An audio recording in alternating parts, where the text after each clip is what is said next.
Nous, c'est Toto, Ismé et Nala. Voyageurs depuis 3 ans, avec Post-it, Pac-Man et maintenant Pépitoy, nous sillonnons les routes du monde pour découvrir ce qui nous entoure.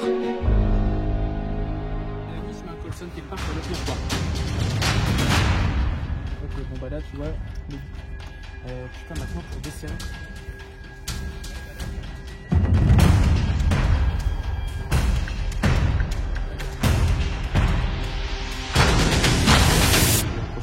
Un Colson dans le... Bon bah écoute, on a échappé au pire je crois bien. Depuis l'après-midi là on avait une odeur de vase. Je pensais que c'était les pneus qui étaient chauds, tu vois, je sentais au niveau des pneus, ça sentait. Et en fait je dis bah vas-y, je vais ouvrir le capot après la grosse journée de 4x4 quoi. Et là en fin de compte je me suis rendu compte que bah, ma batterie dégageait de la fumée sur les côtés. Et en fait il y a eu des projections d'acide. Donc partout dans la bagnole là à l'intérieur, donc on a tout nettoyé tout à l'heure là. Et en fait là elle est en train de bouillonner. Du coup on a appelé nos mécanos qu'on connaît à peu près en Normandie, quoi, qui nous aident pas mal. Le problème c'est qu'il y en a un qui nous a dit, vu qu'on démarre en 24 volts, il se renseigne si demain matin on pourra repartir. Si c'est ça, ça veut dire qu'il faut qu'on parte dès maintenant, au moins descendre en bas, parce que pour avoir un peu de réseau ou avoir au moins de l'aide, parce que là je vais te dire un truc, si il faut qu'on nous apporte une batterie pour venir nous dépanner, c'est en 4x4. Le réseau, il est pas ouf du tout, on essaye de capter par-ci par-là. C'est un peu la galère pour l'instant, on sait pas trop comment ça va se passer quoi. Et donc du coup, ils nous ont dit qu'apparemment c'était mis en autodestruction. Donc là écoute, on l'a foutu à l'ombre, on a dû la couvrir tout à l'heure d'un plaid pour éviter qu'en fait, après le feu, donc en fait on a évité la catastrophe de très peu, on a roulé. Je pensais pas que c'était ça pendant bien 1 heure et demie, 2 heures, tu vois, on est vraiment, comme je te dis, dans la pampa roumaine, hein. On s'est arrêté parce qu'en fait on peut pas monter ça. Et donc du coup, j'ai dit bah écoute, on va s'arrêter là vite fait, on ouvre le capot, on laisse tout refroidir. Sauf qu'en fait, bah la batterie, ouais, elle a décidé d'avoir un peu trop chaud quoi. Du coup, après toutes ces péripéties, on prend la route direction la Toyota, on va se garer devant et puis on y sera demain matin pour... Ce soir. Ouais, on préfère faire ce soir. Magnifique hein, mais... Qui dit peut-être on va croiser un ours. Bon, voilà. Heureusement qu'on fait pas attention à la carrosserie. Parce que c'est plus la cellule, mais bon ça c'est du gel coat, mais... Heureusement qu'on fait pas gaffe à la carrosserie.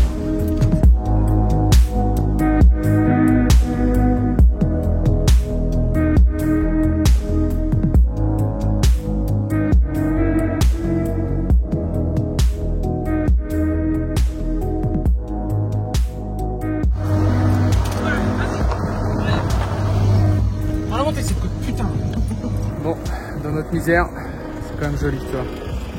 Là, du coup, on va à Toyota. Sauf que on n'aime pas le faire, mais on fait de la piste de nuit. Pas de nuit. On a un petit décalage horaire. Et dire qu'on devait aller là-bas. Et du coup, pour faire le must du must, on dort. Alors déjà, on a des voisins qui sont pas chiants, c'est-à-dire un énorme cimetière, ainsi qu'une église et une énorme nationale juste ici. Voilà. On va trop bien dormir. Update. Bon, Alors au déjà, moins, on a eu un café. on a eu le café. C'est un restaurant ici. Il est 9h du matin. Notre alternateur 9h, est bon. 8h chez vous. L'alternateur est bon. L'alternateur est sauf. Déjà une bonne nouvelle. Et du coup, il n'y a plus de batterie d'origine Toyota ici, mais il a une solution. Il a une deuxième batterie, il a des batteries là, chez son fournisseur asiatique qui arrive à peu près en 2 heures. Après avoir pu changer notre batterie, la route reprenait pour nous.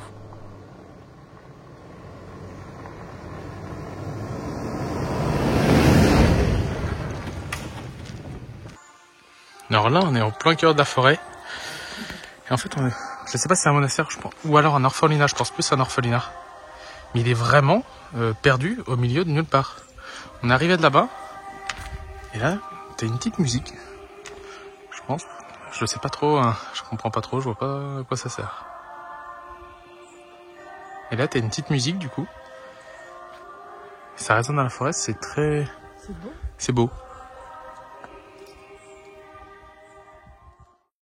Le voisin qui est venu manger ce soir. Vous venez manger? Ah, Chicken pour vous, madame, c'est ça? C'est bon?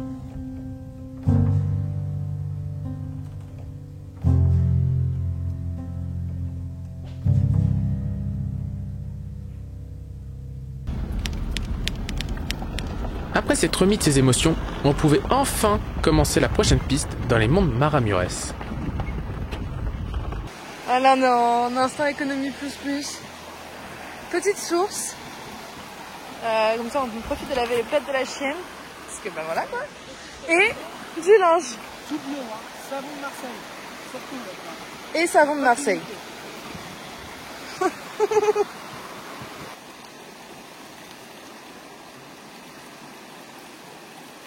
Ah, je crois que j'ai fait ça tout seul.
Ghetto. On a nettoyé du linge dans la rivière tout à l'heure. Mais par contre, là, ça claque. On est au plein cœur des Maramureş. J'arrive jamais à le dire. Et c'est trop propre. On a fait 2 heures de piste aujourd'hui pour arriver ici. Par surprise. Tu vois, il y en a partout. Ici, ils ont des monstres. Ils ont des monstres en Roumanie, c'est un délire. Un délire, bordel! Quand je te dis qu'il y en a vraiment tout le temps, il y en a vraiment tout le temps. Tu vois, là, il est 21h, les mecs, ils arrivent encore. Ils sont incroyables. C'est des monstres, c'est des monstres.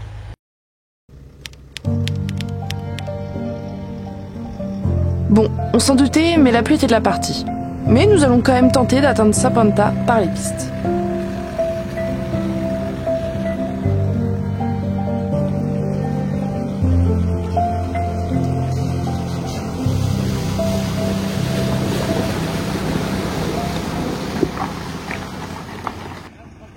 Là, tu braques à fond.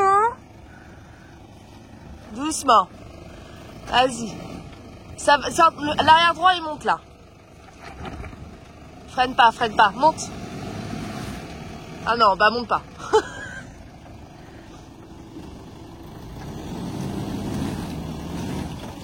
Voilà.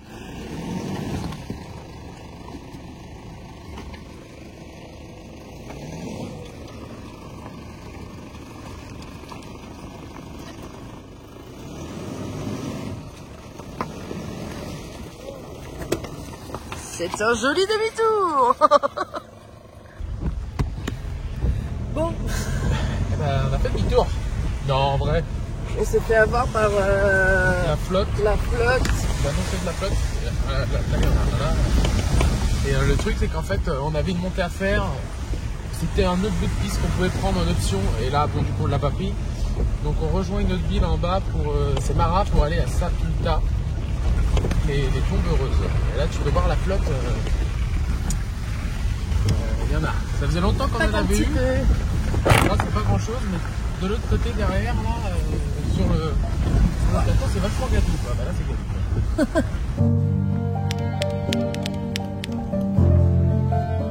En arrivant au cimetière heureux de Sapenta, tu ne peux être que surpris par les couleurs de celui-ci. Chaque tombe offre un court résumé de la vie de la personne et la raison de son décès. À l'image de cette jeune fille tuée lors d'un accident de voiture, ou encore d'un médecin parti vivre en Amérique et décédé suite d'une maladie.